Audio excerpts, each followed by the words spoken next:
How's everyone? I'm Caede, your guide. Today, I'm at the tallest tower in Japan.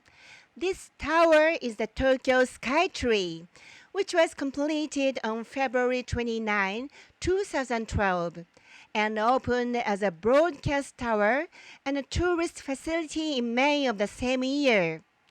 At 634 meters, it is the tallest freestanding tower in the world. It is also the second tallest building in the world, after the Burj Khalifa in Dubai. There are two observation decks, one at 350 meters above the ground and the other at 450 meters. If the weather is clear, you can see all of Tokyo and even Mount Fuji. Digital broadcasting started in the Kanto region in December 2010.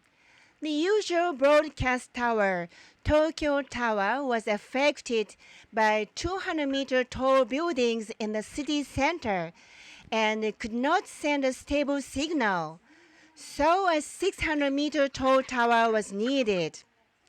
This is why the construction of the Tokyo Skytree started in 2010, and it was completed in about 2 years. Due to the effect of the Great East Japan earthquake on March 11, 2011, the completion was delayed by 2 months.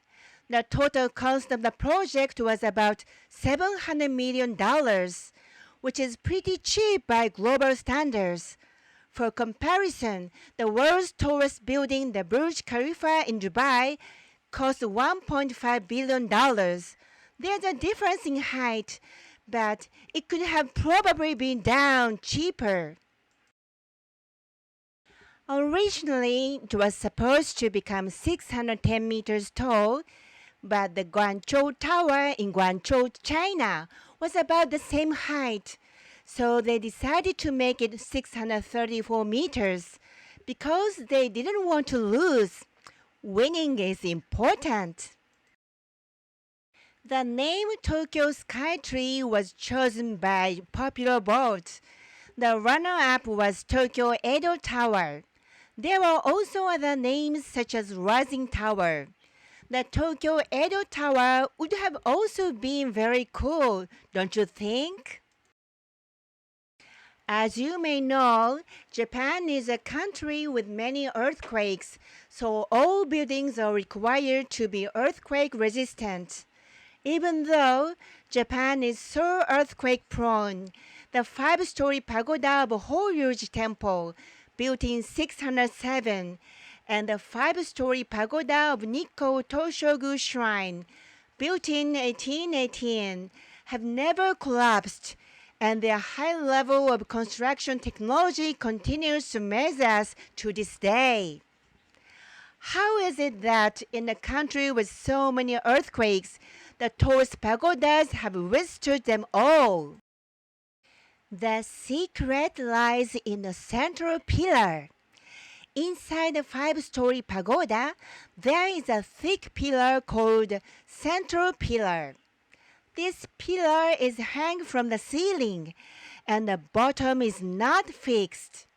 When an earthquake occurs, this pillar absorbs the shaking and protects the tower from collapsing. There is an emergency staircase inside the pillar, which takes about 40 minutes to descend from the observation deck and about an hour from the observation corridor. But I can imagine it must be hard to get all the way down since there are 2,500 steps. There are restrooms, cafes, and restaurants at the 2 observation decks, and you can use water just as if you were on the ground. The water comes from 18 water tanks installed 400 meters above the ground. Isn't that amazing when you think about it? Speaking of water, there's a big pool under the tower. It's not a pool for people to swim in though. This area has always been plagued by flooding because of its low elevation. Whenever there's a typhoon or torrential rain, the excess rainwater is stored in this underground pool to control the amount of drainage into the sewage system and rivers. Amazing! The stored rainwater is disinfected and used for flash water for toilets and to cool solar panels. The pool holds about 7,000 tons of water, or 3,500 2-liter plastic bottles. This water is cooled to 5 degrees Celsius in the summer and heated to 48 degrees Celsius in the winter, and then circulated throughout the tower to improve the efficiency of heating and cooling. It's a super eco-friendly tower.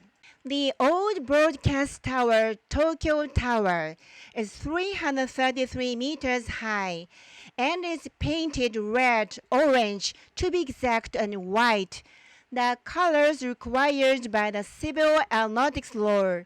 So why isn't the Skytree, which is 300 meters taller, painted red and white?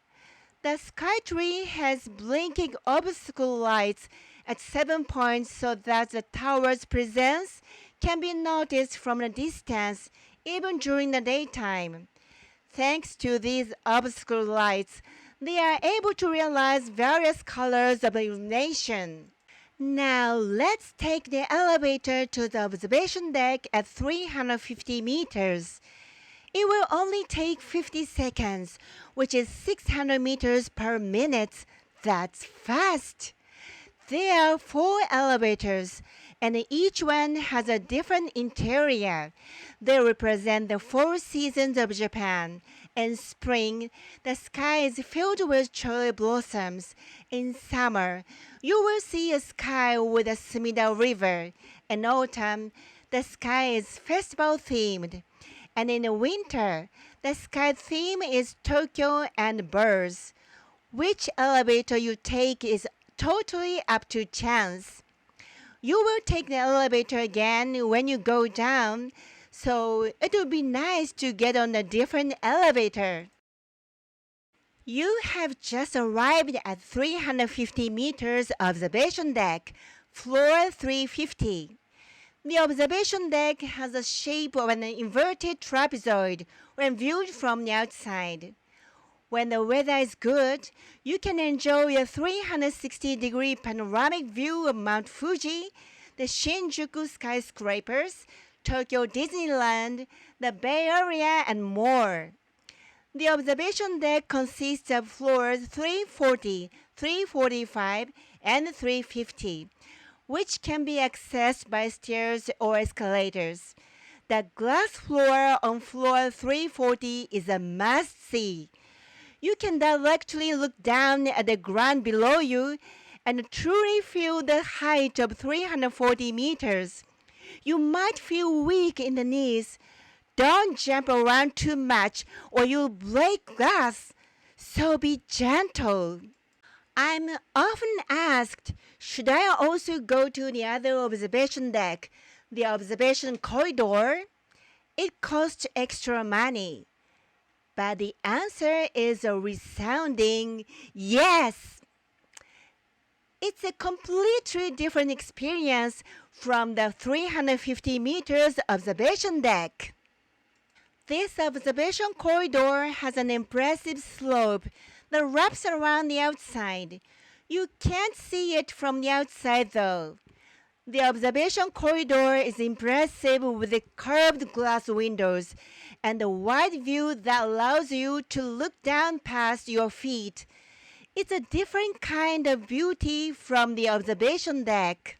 If you walk up the corridor from floor 445, the floor where you got off the elevator, and you reach the top floor 450, don't miss the light show at Sorakara Point, the highest point at 451.2 meters. Floor 450 is structured to let in light from above, making it easy to take bright, beautiful pictures. It can be hard to take beautiful pictures from the observation deck because it gets very dark. So if you are a photography buff, be sure to check out the view from up here. Don't forget about Sky Restaurant 634 on floor 345, where you can enjoy French cuisine in a very romantic atmosphere. It's very popular, so don't forget to make a reservation. If you take the elevator down to the bottom of the building, there are many restaurants and places to enjoy shopping. So be sure to check them out. Take your time and enjoy the Skytree. See you soon. I look forward to seeing you in the next video.